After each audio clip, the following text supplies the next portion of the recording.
Welcome to Informed Tourist. Imagine, if you will, a world draped in emerald. The Amazon rainforest. It's vast, it's dense, it breathes. And beneath that colossal green canopy, secrets lie sleeping. Not just any secrets, mind you. We're talking about entire civilizations, cities swallowed by time, their stones now cloaked in vines, their stories whispered only by the wind and the howler monkeys. For centuries, explorers, adventurers, and a few overly ambitious academics have been drawn to South America, lured by tales of gold, lost knowledge, and empires that vanished as if by cosmic sleight of hand. It's a continent that practically hums with the energy of the unknown, a place where the past isn't just dead and buried. It's an active participant in the present if you know where to look. The allure is undeniable, isn't it? Think about it. We humans, we're pattern-seeking creatures. We crave narratives. And what's a better narrative than a lost world? A civilization that rose to great heights only to crumble, leaving behind enigmatic clues. South America offers these narratives in spades. From the high Andes to the deepest jungle, the remnants of sophisticated societies beckon. They challenge our assumptions about what ancient people could achieve. They built cities, mapped the stars, created breathtaking art, and then, poof, or so the popular story goes. Ah, Paititi, the legendary lost city of gold, El Dorado's even more elusive, more glamorous cousin. For centuries, this shimmering mirage has danced just beyond the reach of explorers, conquistadors, and anyone with a map and an overdeveloped sense of optimism. The story goes that when the Inca Empire crumbled under Spanish pressure, a group of Incas retreated deep into the unexplored jungle, taking with them unimaginable quantities of gold and sacred artifacts. They supposedly founded a new city, Paititi, a sanctuary hidden from the greedy eyes of the invaders. A nice story, right? Almost too nice. The search for Paititi has become a kind of extreme sport for a certain breed of adventurer. People have dedicated their lives and sometimes lost them, hacking through nearly impenetrable rainforest, battling mosquitoes the size of small birds and chasing whispers on the wind. Maps have been drawn, ancient texts scrutinized, and local legends parsed with the kind of intensity usually reserved for deciphering alien signals. And what have they found? Well, that's where it gets interesting. Or frustrating, depending on your investment portfolio. Lots of intriguing ruins, yes. Now let's fly over to the arid plains of southern Peru. No, seriously, you'll need a plane to really appreciate this next bit. We're talking about the Nazca Lines. Gigantic geoglyphs etched into the desert floor. Hundreds of them. Spiders, monkeys, hummingbirds, lizards, strange humanoid figures, and vast geometric shapes. Some stretch for hundreds of meters. They are so enormous, in fact, that they are best viewed from the air, which naturally leads to the question, if they were made by people who didn't have airplanes, who were they trying to impress? The local condors? Or perhaps, as some more imaginative folks suggest, visitors from a galaxy far, far away? The theories about the Nazca Lines are almost as numerous and sprawling as the lines themselves. Some say they were astronomical calendars, aligning with celestial events. Plausible. Others suggest they were pathways for religious processions, rituals played out on a colossal scale. Also plausible. Then you get the more colorful ideas. Ancient alien landing strips, a giant SOS to the cosmos.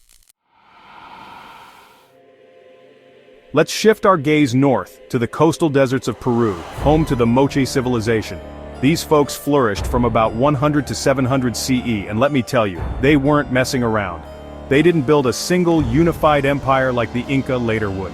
Instead, they were a collection of autonomous polities sharing a common culture, a common iconography, and apparently, a common appreciation for rather intense rituals. They were master metallurgists, working with gold, silver, and copper with astonishing skill.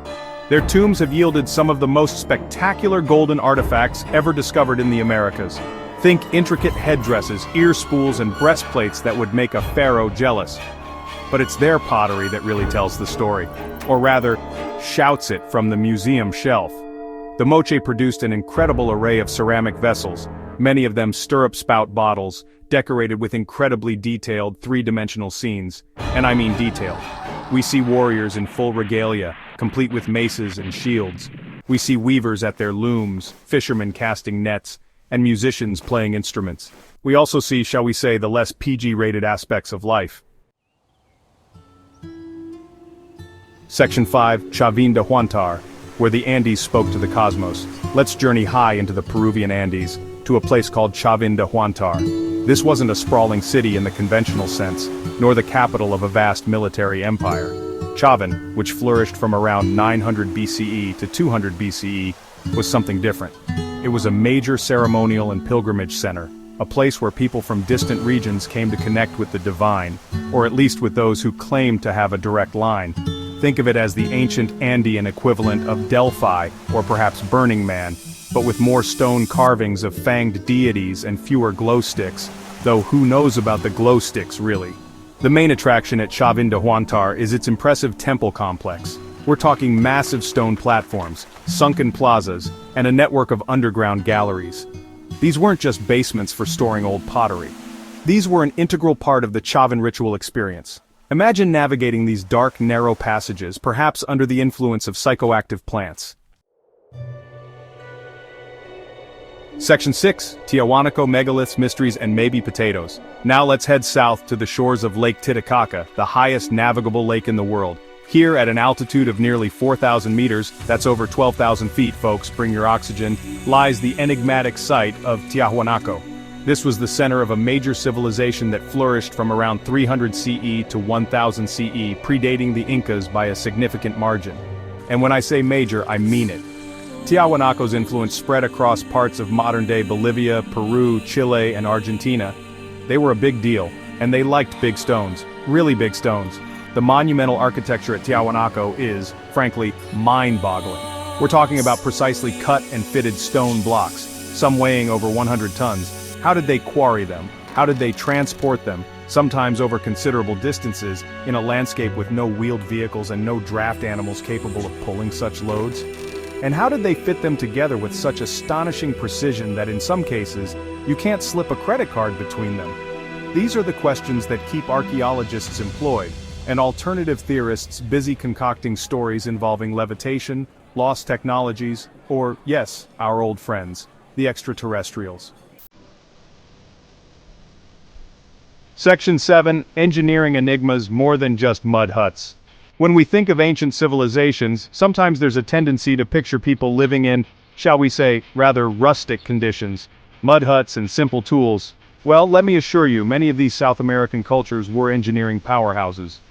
They weren't just stacking rocks, they were shaping their environment with a level of sophistication that can still boggle the modern mind. Forget the idea that advanced engineering is a recent invention. These folks were manipulating landscapes, managing water, and building structures designed to last millennia, all without the benefit of CAD software or laser levels. Consider their water management systems. In arid coastal regions, cultures like the Moche and Nazca developed extensive networks of irrigation canals, some stretching for many kilometers, to bring water from highland rivers to their desert farms. This wasn't just digging ditches. It required careful surveying, an understanding of hydrology, and a high degree of social organization to build and maintain. In the highlands, civilizations like Tiahuanaco and later the Incas mastered terrace farming, transforming steep mountain slopes into productive agricultural land. These terraces, or andenes, not only created flat surfaces for planting but also helped prevent soil erosion and manage water runoff. Section 8, Lidar's Laser Eyes, Unmasking Lost Worlds from Above. For centuries, the dense jungle canopy and rugged terrain of South America have guarded the secrets of its ancient inhabitants. Archaeologists, armed with machetes and a lot of patience, have hacked their way through, uncovering remarkable sights. But it's slow, painstaking work. You could be standing a few feet from a massive undiscovered pyramid and never even know it, thanks to Mother Nature's aggressive landscaping. But now, we have a new tool in our arsenal, a game changer. It's called lidar, which stands for light detection and ranging, and it's like giving archaeology X-ray vision. Here's how it works, in a nutshell. An aircraft, often a helicopter or a drone, flies over the target area, shooting out millions of laser pulses per second.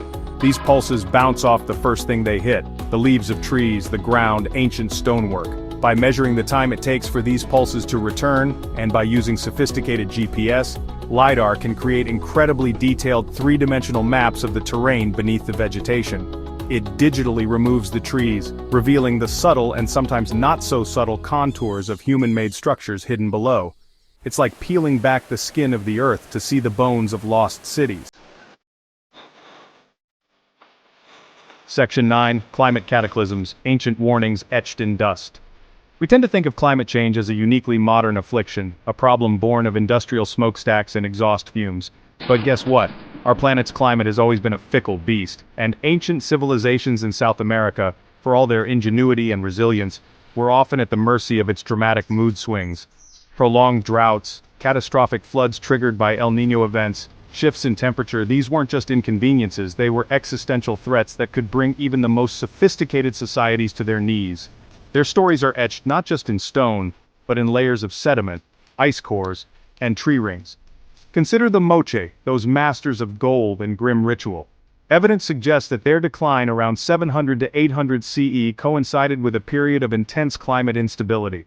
We're talking about a mega El Niño event that brought devastating floods, followed by decades of severe drought. Imagine your entire agricultural system, the very foundation of your society, collapsing. Your gods, who were supposed to control the weather, suddenly seem powerless, or perhaps angry. Section 10. The Unbroken Thread, Ancient Wisdom in a Modern World. So, we've journeyed through jungles, deserts, and mountains. We've peered at giant lines, marveled at golden treasures, and contemplated the mysteries of fanged deities. What does it all mean for us here in 2025? Are these ancient South American civilizations just curious relics of a bygone era, fodder for documentaries and museum exhibits? Or is there something more, something that resonates with our modern lives, our modern challenges? I'd argue, quite emphatically, for the latter. The echoes of these lost worlds are louder than you might think. One of the most crucial and often overlooked legacies is the enduring knowledge of indigenous peoples. For centuries, Western science and archaeology tended to dismiss or ignore local traditions and oral histories. Big mistake. Indigenous communities are often the direct descendants of these ancient cultures or inheritors of knowledge passed down through generations. They understand the land, the climate, the plants, and the animals in ways that outsiders are only beginning to appreciate. Their traditional agricultural techniques, their knowledge of medicinal plants, their sustainable land management practices. These are not primitive superstitions, they are often sophisticated systems honed over millennia. Think about it. Who better to understand the long-term climate patterns of a region than the people whose ancestors have lived there for thousands of years? Who better to know the secrets of farming in challenging environments? Thank you for watching Informed Tourist AI. If you enjoyed this video, please like and subscribe. I need more subscribers, won't you help me grow? Now, please watch this next video. I think you may enjoy it.